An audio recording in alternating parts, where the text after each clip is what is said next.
CEO of Coral Travel and Tours in the state and Israel too. I would like to start with the orientation where we are.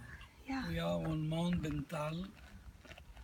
It's a part of a range of mountains that God created here, starting in Hermon mountain on the left side with the snow, and end somewhere in the south of Golan Heights.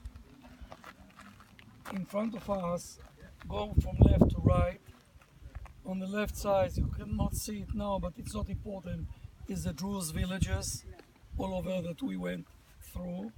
A little bit further, or even closer to us, this is the Emek HaBacha, the Valley of Tears, that we heard some stories about this valley. In front of us is Quneitra. Quneitra was the capital of Golan Heights up to 67. This Quneitra. This city was captured by us in 67. I will talk about it later. On the right side of Quneitra, this is the United Nations base, was Syrian base, supply base of Syrian for the Golan Heights. Between the white roof and Quneitra, there is a tunnel. This is anti-tank tunnel between us and the Syrian. And the reason for that is goes all over the Syrian border to help us for giving them the opportunity to drive as they went through the Yom Kippur War direct to the Golan Heights, at least to stop them to bring the bridges or other things to cross the tunnel. And it goes to the south and disappear somewhere nearby the Amuk, the point that bring Israel, Jordan and Syria together. So basically we have some area inside Syria that was captured by us in 67. You here? You hear? Yes. This is the fight between the terrorist and Syria regime. This is Quneitra, the new one. When they decide to destroy the old one, they build a new one. Wow. You see the white Yes. houses? This is Quneitra. And further on, about 40 miles from here, is this way is Damascus. Wow. The road between Damascus, Golan Heights, and Israel was called in 67 America. I don't know why, but this was the name of The the code road. name on the military army. There are code names for every road. In order not to talk clearly that everybody knows, this was the sign. The code was America. What you have here more? This is the small mountain over there. This is our point. And if you see Quneitra, before Quneitra, you see some bushes all over. This is the real border. And the buffer zone is between the border and this stage. The place here that cultivate, it's belong to Kibbutz Marom Golan, and we are going there because the border basically is very quiet. But to be honest with you, all the border from the north, Quneitra, and everywhere nearby the border is held by the terrorist organization, like Hezbollah, like Nasser Assad al-Nasser, Bin Laden, Al-Qaeda, all of these terrorists sitting Wow. here by the border. Wow. But they keep the border quiet because they are afraid to be blocked between Assad regime and Israeli regime. but in good days you can saw them traveling all over this border. So they are between us and Syria regime. The big house over there, you see the big house on the left side? This was the communication center before 67 that controlled all the Golan Heights. Inside Kunetra, you see on the left side of the bushes, a big building. You saw the building? This was the place where the governor of Golan Heights was sitting up to 67. After 67, I was there 2 years.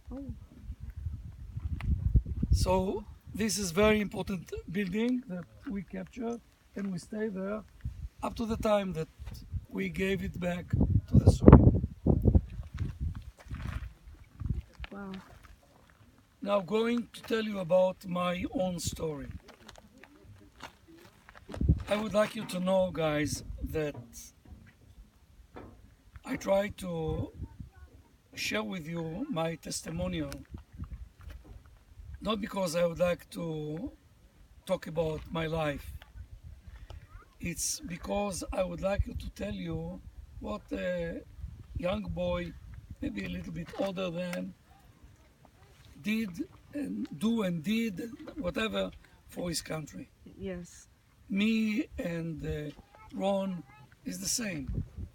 Maybe he's not in my rank, because I am full bird colonel in the IDF, and I retired from IDF as Deputy Chief of Logistics for the entire Israel Defense Forces.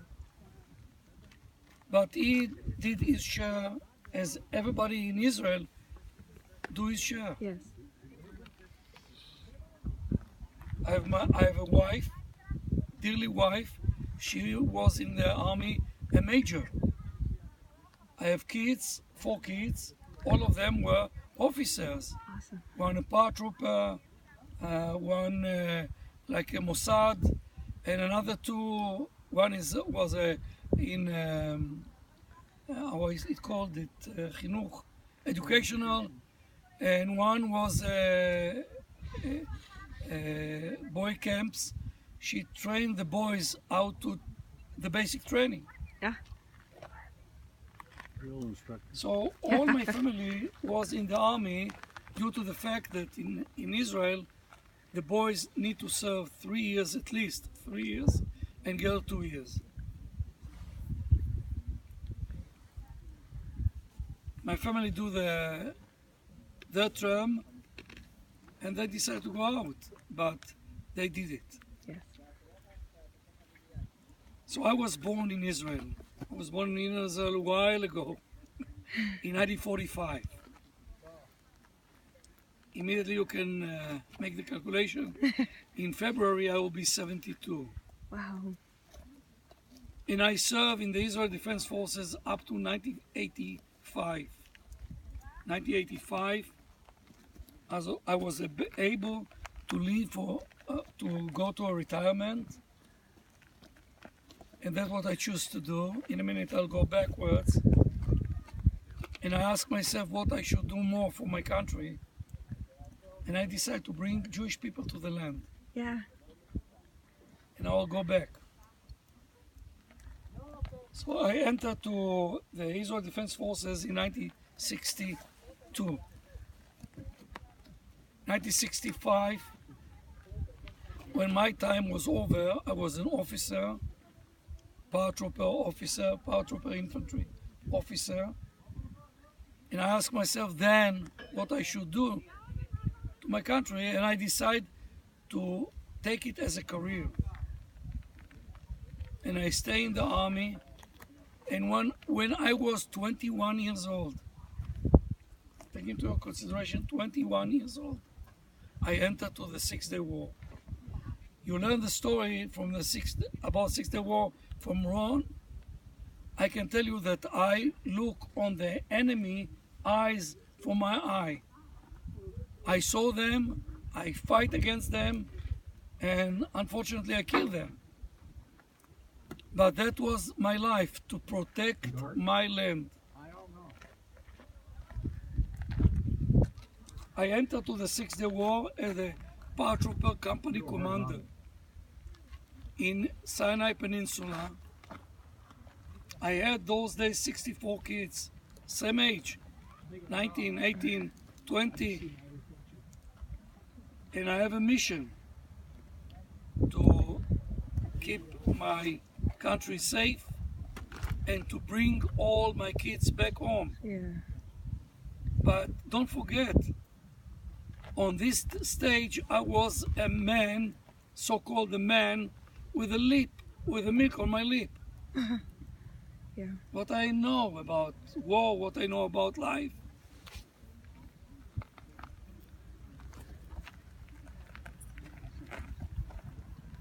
I protect my land, but I lost kids.